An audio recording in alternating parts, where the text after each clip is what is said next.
Balik kulungan ang aktor na si John Wayne Sase. May statement ka ba? Oo. Anything? May gusto ka ba sabihin? Sino nga ba si John Wayne at ano ang tumatakbo sa kanyang isip? Ano ang kanyang pinagdaanan? Ang interview na ito ay ginawa mahigit 1 taon na ang nakalipas. Nag-drugs ka before? Yung Opo, sinasabi mo? oo, malulong. Saan yung tama mo? Ito po. Malapit kung saan ako na muntik-muntikan mapahamak. I'm almost dead. Doon ako nainis sa sarili ko. Parang payapa ka na. Oo. Anytime, kung gusto mo ako kunin, hindi kunin mo na ako. Ilang years ka ba active sa showbiz noon? Meron mga 10, lagpas pa meron. Kasi parang mga 9 years old yata ako nagsimula. Na natatandaan ko na yung mga ginagawa ko. Pero alam ko, bata pa lang ako, nag-ABS na ako. Paano ka na-discover? Sa mga commercial, merong talent coordinator na yung dadala sa akin sa ABS. Tapos sunod-sunod na parang magaan lang, no? Parang hindi ka nahirapan masyado. Ang dami mong breaks agad. Wansa, yan po. Yung mga ano ko nung bata ako, natatandaan ko, Once Upon a Time, mga Hiraya Manawari, yan. Yan yung mga tanda ko talaga sobra. Kailan ka nag-last nag-showbiz na umarte? Probinsyano. Anong role mo doon? Di ko napanood yun, ah. Kontrabida. Gano'ng katagal yung stint mo doon? 10 months. Tagal rin, ah. 10 months. Bakit hindi na naulit? Wala naman kasi akong manager, but hindi ka tulad pag may manager ka, merong nag-push, di ba? Merong nagbebenta sa'yo, kahit Si OG nakatulong ba sa'yo yung interview mo doon? Oo, nakatulong kasi napanood ako ni Kuya eh. Napanood ka ni Kuya Coco. Kaya ka Ogie. napunta sa probinsyano Mhm. after kay Ogie. Malay mo, maulit. Minsan kailangan lang maalala. Taga saan ka talaga? Pasig. Pasig. Tapos nung nagprobinsyano ka, umalis ka sa Pasig. Hindi po. Wala pang probinsyano. After nung mabaril ako, wala na talaga ako sa Pasig. Sumusulpot-sulpot na lang ako sa Pasig. Nasa Pasig, meron man akong tiniran sa Pasig sa tita ko, sa may bandang Rosario, pero hindi dun sa barangay namin, kung malapit dun saan ako na muntik-muntikan mapahamak. Nag-drugs ka before? Yung Opo, sinasabi mo? oo, malulong. Pero dun po kasi nung binaril kami, pinatakbo po ako eh. Kasi ang dami po nilang tumigil. Siguro mga 3 motor o 4 na motor. Lahat bumaba, puro mga ito lang ang labas. Puro mga nakaitim. Lahat puro may baril. Yun lang po yung natatandaan ko. Tapos yung susunod na natatandaan ko, kulay white na lang lahat. Yun na. Pag dilat ko na lang, nakatumba ako. Tagal na ba yun? Anong taon yun? 2016, 2017. Pero buhay ka ngayon. Muntik-muntikan ka na nun? Opo, yung tama ko rin, true and true. Saan yung tama mo? Ito po, Ay, true and true. Yung basa po dun sa ano ko, parang konti na lang daw po yata, parang yung pantog ko na po. sino oo.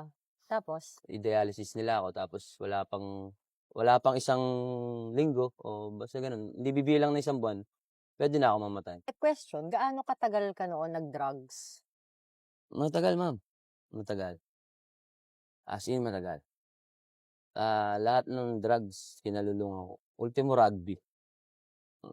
Ako rugby boy na, alam mo yun, may pera sa bulsa. Bakit ka napunta sa paggamit ng drugs? Kaya? Paano ba? Sira ako sa love, ma'am. Doon ako sira. Feeling ko. Tapos, kung sa pagmamahal naman ng isang tatay, hindi naman nagkulang yung lolo ko. Baka nga kami pa yung merong pagkukulang, di ba? Pero siya, ginawa naman lahat. Pero syempre, habang tumatanda ako, gusto ko rin makakilala kung sino yung tunay kong erpat. Sino ba? Ayaw niyang sabihin kung sino, ayaw niyang mapag-usapan. Ano kayang silbi pa? Bakit ka pa buhay? Nag-iba yung pananaw ko sa buhay. Nag-iba talaga. Madadala ka talaga. Nakakadala. Dahil, siyempre, ayaw mo na maulit yun. Alam mong, lugi ka eh. Kasi, siyempre, kilala ka nila. Tapos, hindi mo sila kilala. Do'n pa lang lugi ka na. 'Di ba, baka mamaya nakakasalubong mo na pala tapos hindi mo alam, ikaw pala yung bumaril sa'kin. Kaya pagpasok ko sa simbahan, parang natahimik ako, yung sobra. Alam mo yun? Ta's hindi ako makapagsalita, parang naninigas yung buong katawan ko. Kailan yun? Nasa probinsya ako nun, nagpapagaling ako. Nung pumasok ako ng simbahan dun, tapos meron akong gustong sabihin sa kanya pero sa utak ko lang sinasabi, pero galing sa puso. Na parang lumabas yung totoong ako. Hindi na ako wala na akong hinihiling pa. Everytime na magdadasal ako sa kanya, yun na yun. Hindi na ako humiling sa kung anong mga gusto ko, ganyan. Sana po ganito, sana po ganyan. Wala na. Parang payapa ka na. Oo. Anytime, kung gusto mo ako kunin, hindi kunin mo na ako. Ngayon ba, kontento ka na sa buhay mo? Sa ngayon, kung kontento ako, oo, kontento ako. Kasi, may mga tao sa paligid ko na hindi nakakakain ng maayos, hindi sila nakakatulog ng maayos. Pero, okay sila, masaya sila. Siguro, meron ka man maririnig sa kanila, sila na lang yung nag-uusap. Pero mararamdaman mo, kasi 'pag alam mong nangyari rin sa'yo yung mga gano'ng bagay. Ang komplikado ng buhay na pinagdaanan mo, gusto mo bang talikuran yon o may iba ka bang choice para walaan ang gulo? Hindi Ano ba yung talaga, dati tsaka mong pinangarap? Ano sana ang gusto mo? magkaroon ng maayos na pamilya.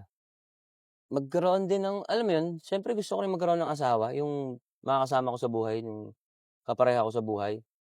Yung alam alam ko na mahal talaga ako. Kung may karma na darating sa buhay mo, anong klase kaya yon?